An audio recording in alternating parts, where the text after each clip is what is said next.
Buenos días, Dios.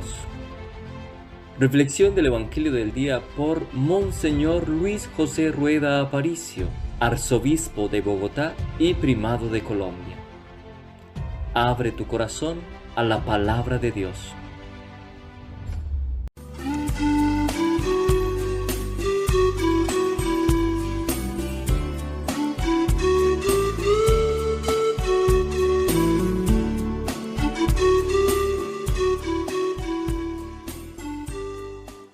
En el nombre del Padre, y del Hijo, y del Espíritu Santo. Amén. Dejado ya el descanso de la noche, despierto en la alegría de tu amor, concédeme tu luz que me ilumine como ilumina el sol. No sé lo que será del nuevo día, que entre luces y sombras viviré, pero sé que si tú vienes conmigo, no fallará mi fe. Tal vez me esperen horas de desierto, amargas y sedientas, mas yo sé que si tú vienes conmigo de camino, jamás yo tendré sed. Concédeme vivir esta jornada en paz con mis hermanos y mi Dios. Al sentarnos los dos para la cena, párteme el pan, Señor. Recibe, Padre Santo, nuestro ruego. Acoge por tu Hijo la oración, que fluye del Espíritu en el alma, que sabe de tu amor. Amén. Lectura del primer libro de los Macabeos, capítulo 1. En aquellos días brotó un vástago perverso, Antíoco Epífanes, hijo del rey Antíoco. Había estado en Roma como rehén y subió al trono el año 137 de la era seleucida. Por entonces hubo unos israelitas apóstatas que convencieron a muchos: vamos a hacer un pacto con las naciones vecinas, pues desde que nos hemos aislado nos han venido muchas desgracias. Gustó la propuesta y algunos del pueblo se decidieron a ir al rey. El rey los autorizó a adoptar las costumbres paganas, y entonces, acomodándose a los usos paganos, construyeron un gimnasio en Jerusalén, disimularon la circuncisión, apostataron de la alianza santa, emparentaron con los paganos y se vendieron para hacer el mal. El rey Antíoco decretó la unidad nacional para todos los súbditos de su imperio, obligando a cada uno a abandonar su legislación particular. Todas las naciones acataron la orden del rey, e incluso muchos israelitas adoptaron la religión oficial, ofrecieron sacrificios a los ídolos y profanaron el sábado. El día 15 del mes de Casleu, del año 145, el rey mandó poner sobre el altar un ara sacrílega, y fueron poniendo aras por todas las poblaciones judías del contorno. Quemaron incienso ante las puertas de las casas y en las plazas. Los libros de la ley que encontraban los rasgaban y echaban al fuego. Al que le encontraban en casa un libro de la alianza, y al que vivía de acuerdo a la ley, lo ajusticiaban según el decreto real. Pero hubo muchos israelitas que resistieron, haciendo el firme propósito de no comer alimentos impuros. Prefirieron la muerte antes que contaminarse con aquellos alimentos y profanar la alianza santa, y murieron. Una cólera terrible se abatió sobre Israel. Palabra de Dios, te alabamos, Señor. La liturgia de la Iglesia en todo el mundo nos permite durante esta semana leer el primer libro de los Macabeos, y estamos en el capítulo 1.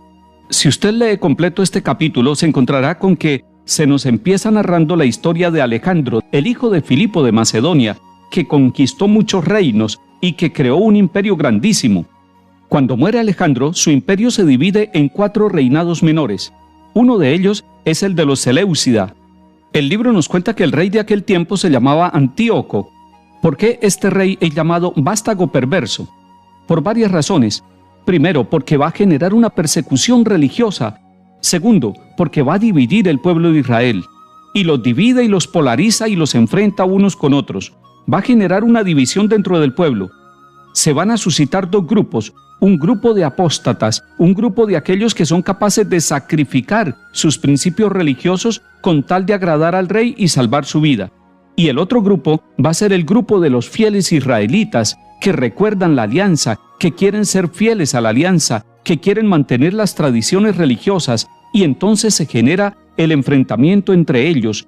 Va a haber mucha muerte, va a haber mucha persecución, va a haber mucho sufrimiento y van a morir muchas personas en aquella época. Es una época de dolor.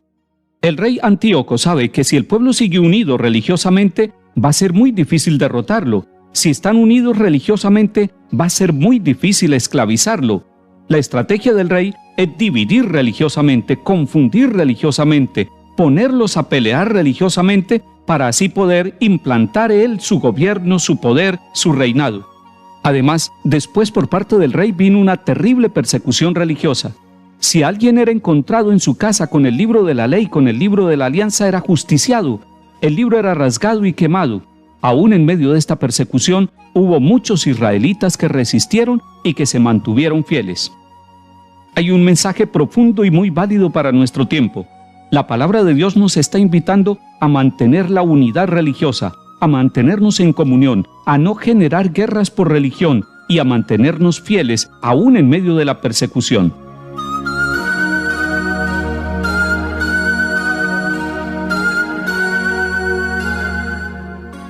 Salmo 118. Dame vida, Señor, para que observe tus decretos. Sentí indignación ante los malvados que abandonan tu voluntad. Los lazos de los malvados me envuelven, pero no olvido tu voluntad. Líbrame de la opresión de los hombres y guardaré tus decretos. Ya se acercan mis inicuos perseguidores, están lejos de tu voluntad. La justicia está lejos de los malvados que no buscan tus leyes. Viendo a los renegados, sentía asco, porque no guardan tus mandatos.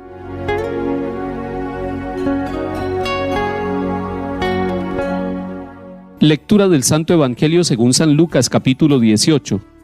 En aquel tiempo, cuando se acercaba Jesús a Jericó, había un ciego sentado al borde del camino pidiendo limosna.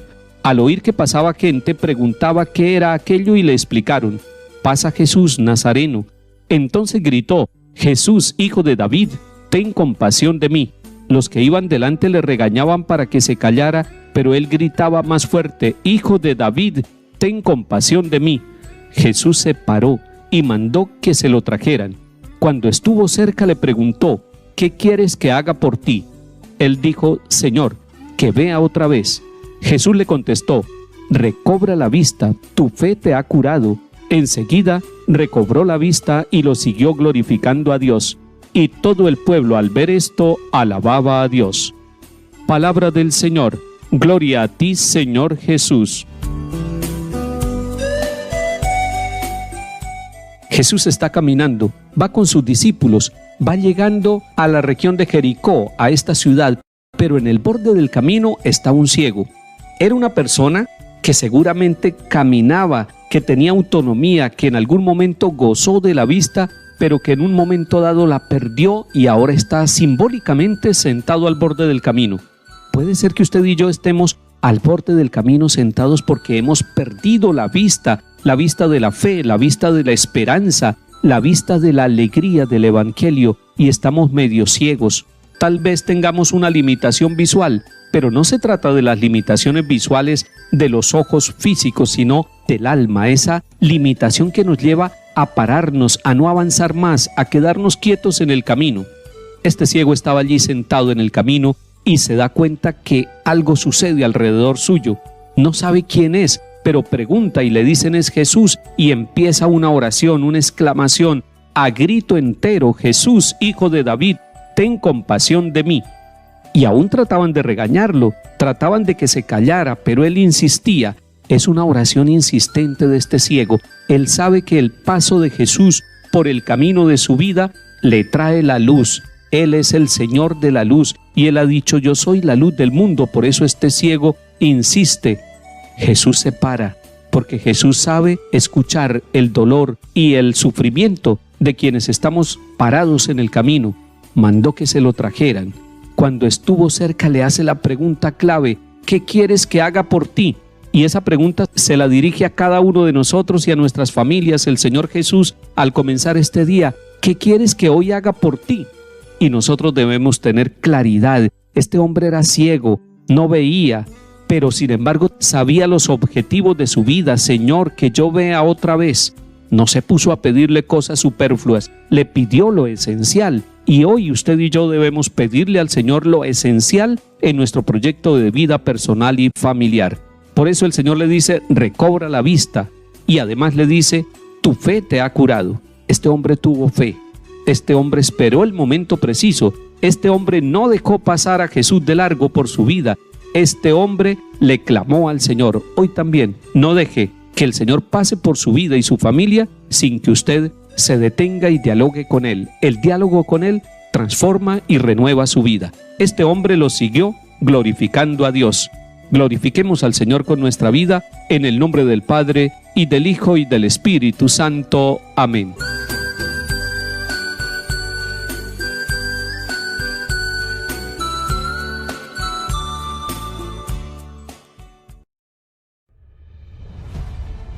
Buenos días, Dios. Reflexión del Evangelio del día por Monseñor Luis José Rueda Aparicio, arzobispo de Bogotá y primado de Colombia. Abre tu corazón a la palabra de Dios.